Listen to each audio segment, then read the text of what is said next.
Hello fellas, Les with Lester's Custom Truck Shop here. This is that 2950 DX4 that I had on here on YouTube earlier. I hadn't decided whether or not I was going to sell it. I wound up having to replace the CPU assembly because the contrast on the display, once you got down and looked at it about that level there, you couldn't even see it anymore. You had to get like way up here to be able to see it.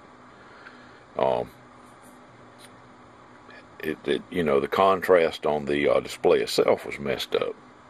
And I had converted it to blue, but the blue just wasn't bright enough. What I did was use one of the, I tried first putting blue LEDs in the white panel that was behind, comes behind the display, but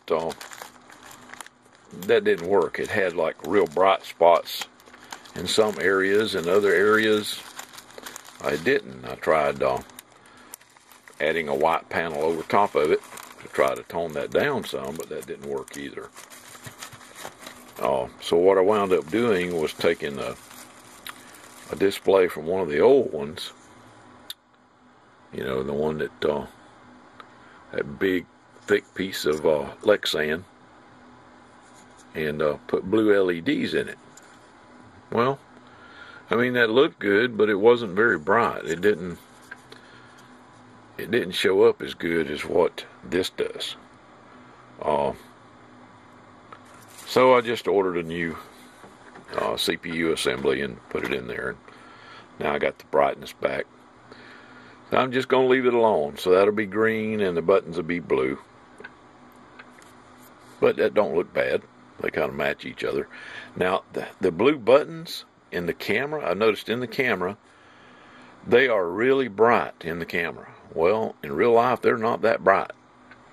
They're about the same brightness as what the display is.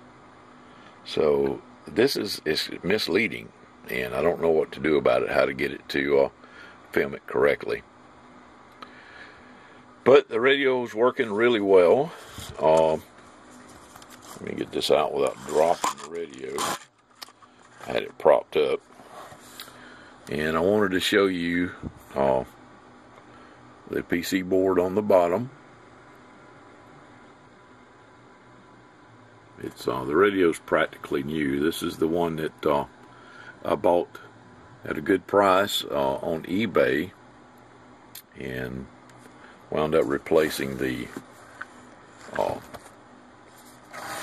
audio chip. And I beefed up the capacitors in the back of the radio.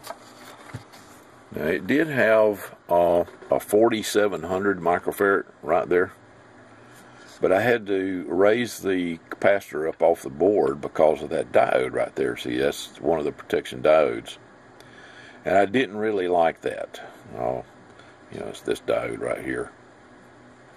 I didn't like the capacitor standing up off the board, so what I did was put a 3300 microfarad in place of the 4700 so I could set it all the way down on the board, and it did not seem to hurt the performance of the radio. Seems to work just fine. Let's see. Of course, I got the E-chip in it.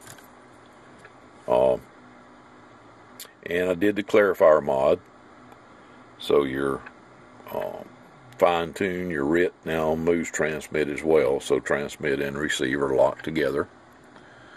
Wherever you tune someone in, that's where you're transmitting also, so you won't have two radios that are off frequency trying to talk to each other. And let's see, I did a tune-up on it, of course. Adjusted the ALC and the AMC to get the most out of the radio. But the radio works really well. I showed you the power before. It's about 25 or 30 watts on the AM. Now let's see. Let me just switch to AM real quick. I'm on the 50 watt scale, which is that scale there in the middle.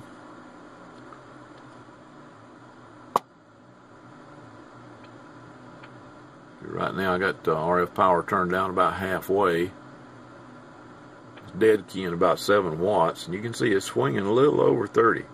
About 30, 35 watts right there. No, it ain't 35. About 30, 31 watts. Somewhere right in there. Yeah, it does real well on AM.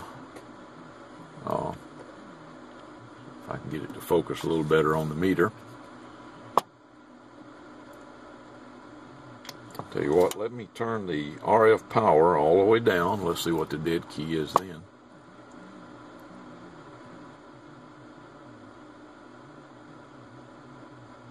Wow, that's about a half a watt.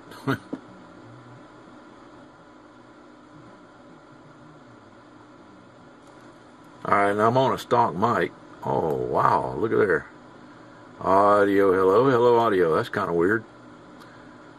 With the RF power turned all the way down, it swings to about almost 40 watts. Well, you can see. Hello, audio, 1, 2, 3, 3, 2, 1, audio.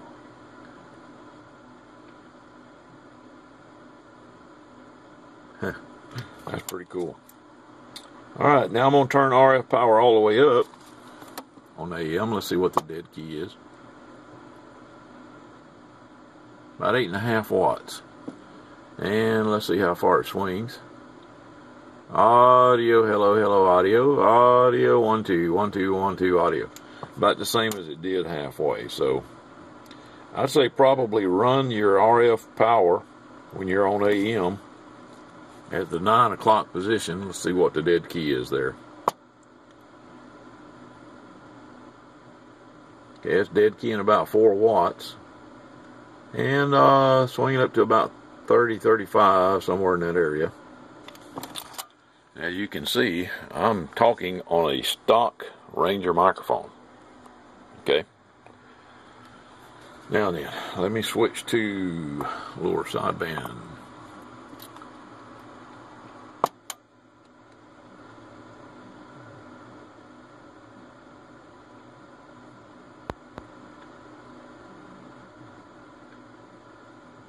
Audio, hello, audio. 1, 2, 3, 4, 5, 5, 4, 3, 2, 1. Audio, test, audio, 1, 2.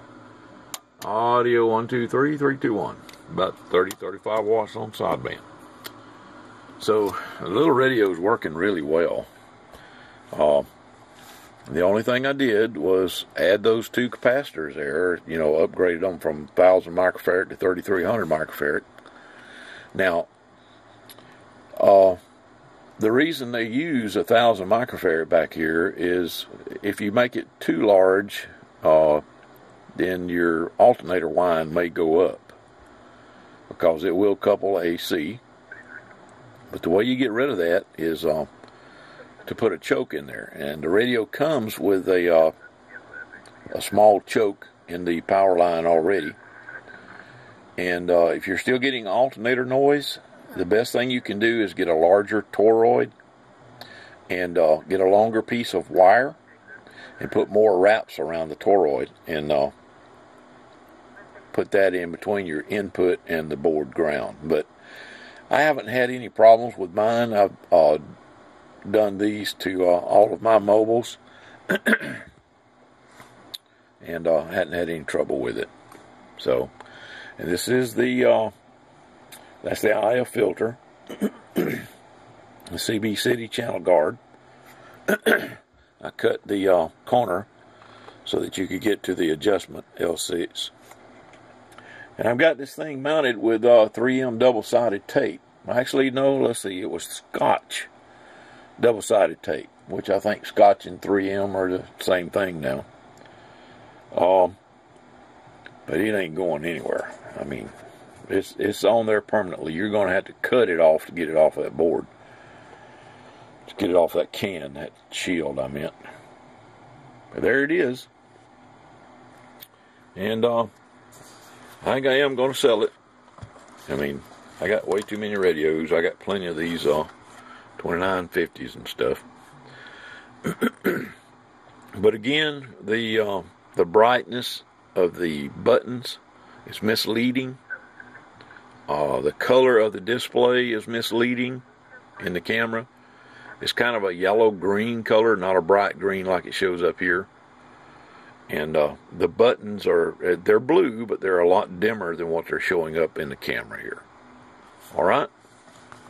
I'm going to put the covers on it. I'll get a little more video of it with the covers, and I'll be back. Got the covers back on it. Got it on internal speaker. Let's see. Right there, and show you that there's nothing plugged into the external speaker jacks.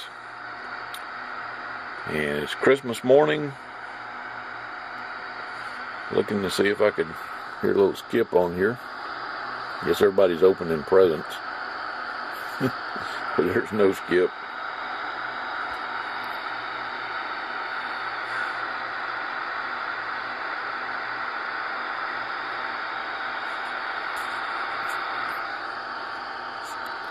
Let's see if I can find something on AM.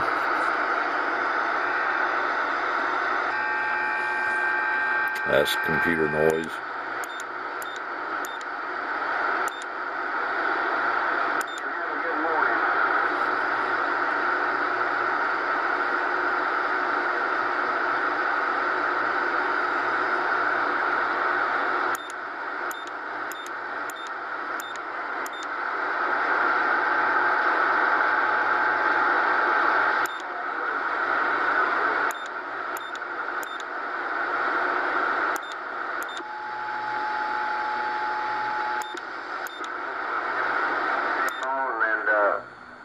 I can wake her up that way. Come over TV.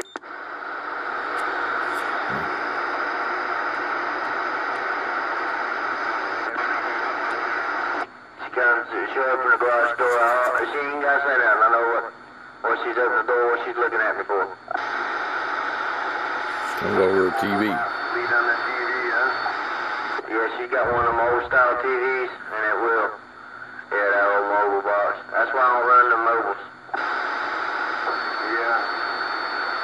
Need to get him a low pass filter. I'm kind of like these tubes there for inside the house. Yeah, Temple.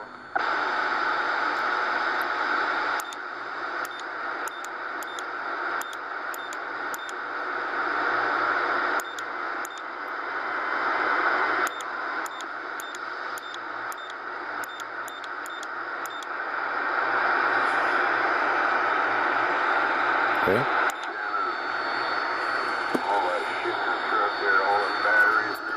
Let's see what we can find up on 10 meters.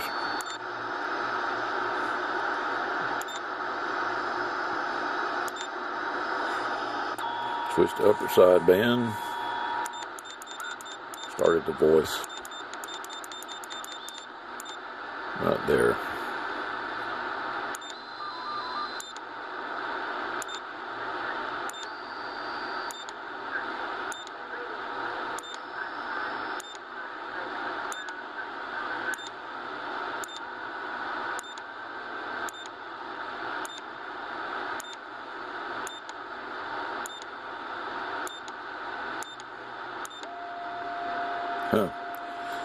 Nothing on there this morning. Like I said, everybody's probably opening Christmas presents. All right. Well, it'll be on my website for about $280, and then I'm going to put it on eBay for about $325, $330, somewhere around there. Okay. If y'all have any questions about it, by all means, contact me by email. It's LCTS13LCTS@gmail.com. Okay, have a Merry Christmas, everyone.